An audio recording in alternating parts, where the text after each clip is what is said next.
가톨릭 동북아 평화연구소가 새 정부와 한반도의 평화를 주제로 학술대회를 열었습니다. 한반도 평화를 위한 교회의 노력을 돌아보고 다양한 활동 방안을 논의했습니다. 내일은 사도들의 사도로 불리는 성녀 마리아 막달레나 축일입니다. 최우혁 미리암 박사와 성녀 마리아 막달레나의 영성에 대한 이야기 나눠봅니다. 김현숙 여성가족부 장관이 서울대 교구장 정순택 대주교를 예방했습니다. 정 대주교는 다문화 가정 청소년과 학교 밖 청소년에 대한 관심을 당부했습니다.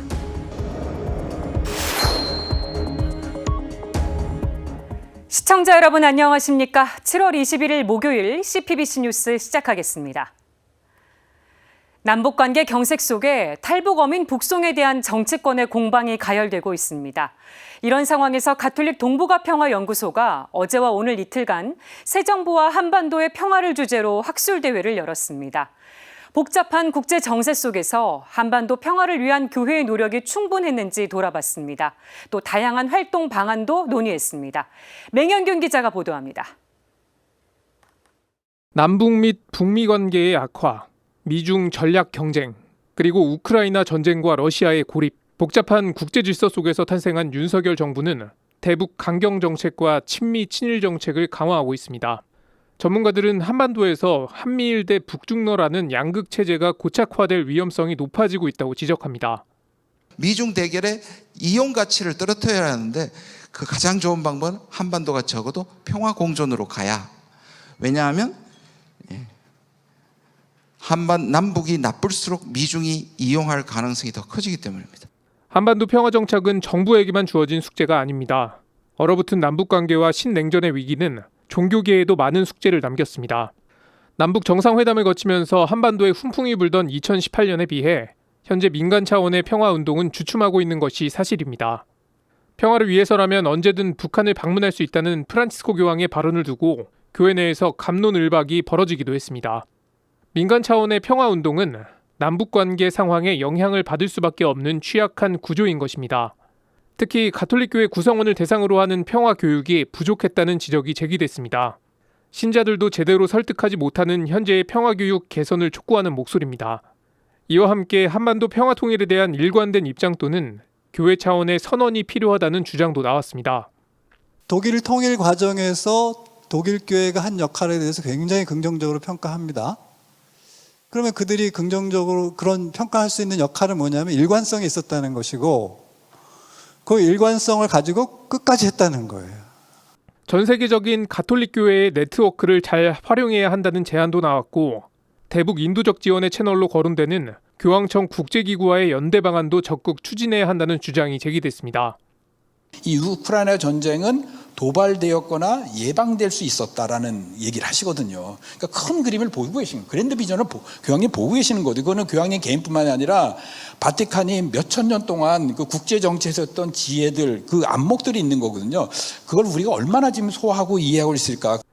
한편 이번 학술대회는 새 정부와 한반도의 평화를 주제로 이틀에 걸쳐 진행됐습니다.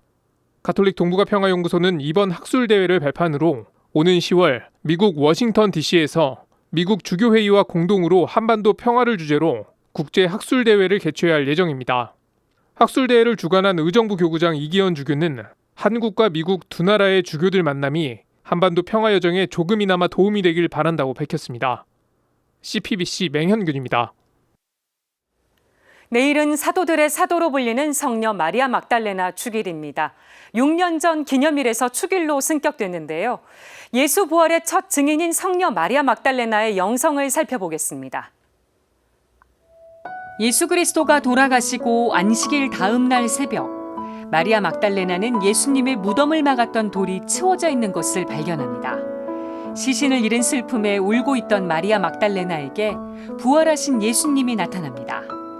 예수님은 내 형제들에게 가서 내 아버지이시며 너희의 아버지이신 분, 내 하느님이시며 너희의 하느님이신 분께 올라간다고 전하여라 하고 말합니다. 마리아 막달레나는 그렇게 예수님 부활의 첫 번째 목격자가 됐습니다. 그리고는 바로 제자들에게 달려가 이 사실을 알립니다. 사도들 앞에서 부활하신 예수님을 증언한 마리아 막달레나. 그래서 사도들의 사도, 13번째 사도라고 불립니다. 마리아 막달레나는 그리스어로 막달라 마을 출신 마리아라는 뜻입니다. 마리아 막달레나라는 이름은 신약 성경에 모두 12번 나옵니다. 성녀는 예수님으로부터 7 마귀에게서 해방되는 치유를 받았습니다. 자비를 체험한 성녀는 이후 예수님 일행과 함께하며 예수님의 순환과 죽음을 모두 지켜봤습니다. 부활하신 예수님을 만난 뒤에는 참회와 고행으로 여생을 보냈다고 전해집니다.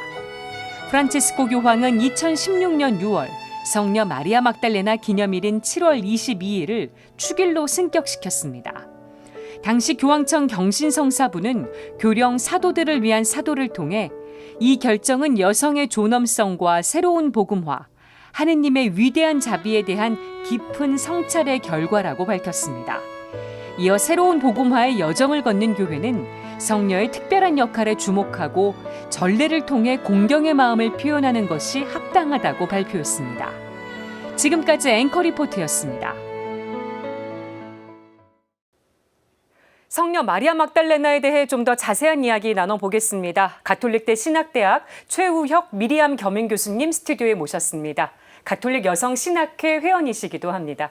교수님 안녕하세요. 안녕하세요. 성녀 마리아 막달레나에 대해서 얘기를 할 때 교수님은 어떤 점에 좀 강조점을 두고 얘기하고 싶으세요? 저는 무엇보다 사도성에 관해서 이야기를 하고 싶어요. 왜냐하면 우리가 성서에서 보는 것처럼 성경에 예수님의 제자 중에 한 명이었다고 이야기를 하는데 사도라고 이름 불리지 못했거든요. 이제야 우리가 사도 마리아 막달레나로 부를 수 있는 때가 오지 않았나 생각을 합니다. 네.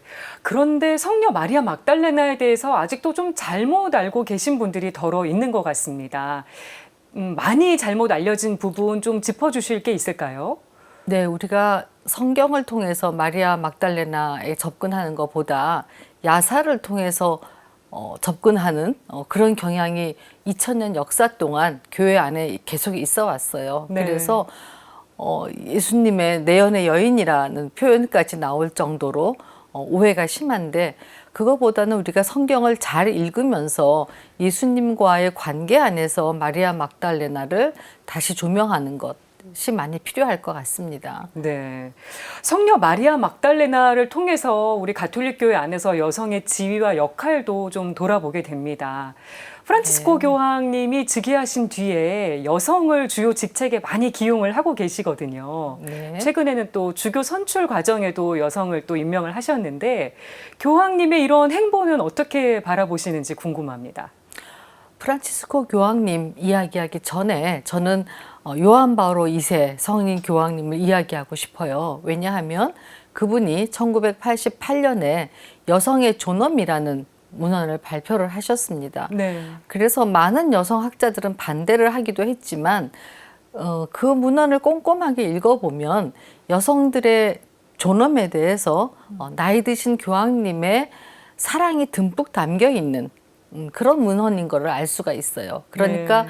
여성의 지위 이전에 여성의 존재에 관해서 강조를 하신 거죠. 그리고 여성들에게 교회 전체를 물려주겠다. 여성들이요 예언직을 하는 그 소명을 살려서 앞으로 교회에서 활발하게 활동하시오. 이것이 요한 바오로 2세 교황님의 요청이셨어요. 네. 아직도 그 요청이 잘 이해되지 못하고 있죠.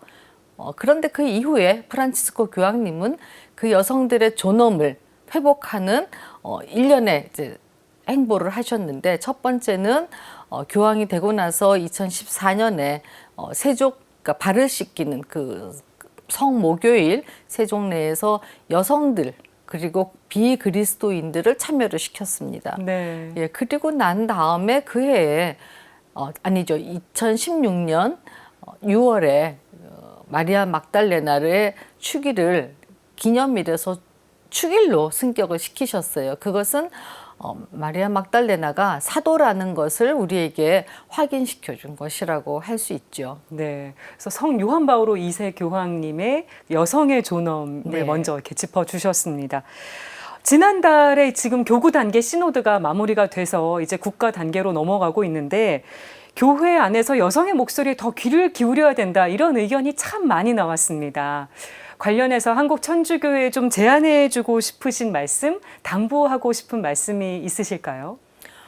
우리 천주교회는요, 조선 천주교회 시작할 때부터 여성이 같이 있었던 것을 알 수가 있어요. 그러니까 초기 그리스도교가 시작했을 때 마리아 막달레나가 있었던 것처럼 한국 여성 초창기 회장이 강완수 골론바라고 있었습니다.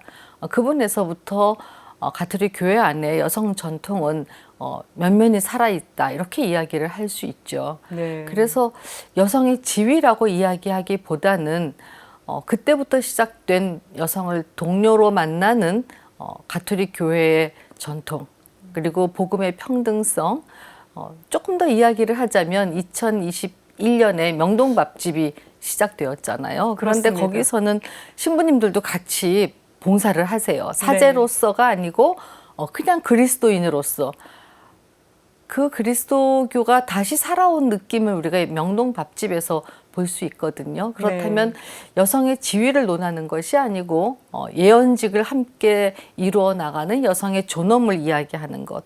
그것이 우리가 마리아 막달레나 성녀를 통해서 다시 확인하고 모든 여성들이 이미 일하고 있어요. 네. 그런데 동료로 여성을 인정하는 것. 그것이 우리에게 필요할 것 같습니다. 네, 동료에 대해서 해주신 말씀 의미가 있는 것 같습니다. 지금까지 성녀 마리아 막달레나에 대해서 가톨릭대 신학대학 최우혁 미리암 겸임 교수님과 이야기 나눠봤습니다. 오늘 말씀 고맙습니다. 고맙습니다. 김현숙 여성가족부 장관이 오늘 오후 서울대교구장 정순택 대주교를 예방했습니다. 정 대주교는 다문화 가정과 학교 밖 청소년에 대한 관심을 당부했습니다. 김현숙 장관은 정순택 대주교를 예방한 자리에서 여성가족부는 학교 밖 청소년과 청소년 한부모 양육비 지원 등 사회적 배려가 필요한 계층 지원에 힘쓰고 있다며 천주교 정신과 맞닿은 부분이 많다고 말했습니다. 이에 정 대주교는 청소년, 여성, 가족 등에 관심을 가지고 있으며 함께 기도하고 지지하는 마음이라고 밝혔습니다. 김 장관은 여가부가 초기엔 결혼 이주 여성을 중심으로 지원했다면 현재는 2세대 아이들을 글로벌 인재로 키우는 일에 지원을 하고 있다고 밝혔습니다. 아이들이 한국에 잘 적응하는 문제, 예. 그다음에 그 이중 언어를 좀 잘 활용해서 예. 어머니 나라나 이제 아버지 나라의 언어를 잘 사용해서 예. 글로벌 인재로 좀 키우고. 정 대주교는 이에 대해 다문화 가정 출신 청소년이 많지만 성당에 나오는 청소년은 상대적으로 적다면서 다문화 청소년들에게 먼저 적극적으로 다가가야 한다고 당부했습니다. 그러면서 최근 주교회의 청소년 사목위원회 산하에 다문화 청소년 사목분과를 신설했다고 밝혔습니다. 우리 국민 모두가 더 이렇게 열린 마음으로 포용하고 함께 더불어 살아가는 이런 마인드가 더 필요한 상황이 아닌가. 이제 그런 속에서 우리 교회도 다문화 청소년들을 어떻게 더 함께 동반하고 동행할 수 있는가를 이제 고민해야 될 것 같습니다. 오늘 예방에는 서울대교구 대변인 허영엽 신부와 사무처장 정영진 신부, 여성가족부 김숙자 가족정책관과 박정혜 가족지원과장이 배석했습니다. 이상으로 CPBC 뉴스를 마칩니다. 시청해주신 여러분 고맙습니다.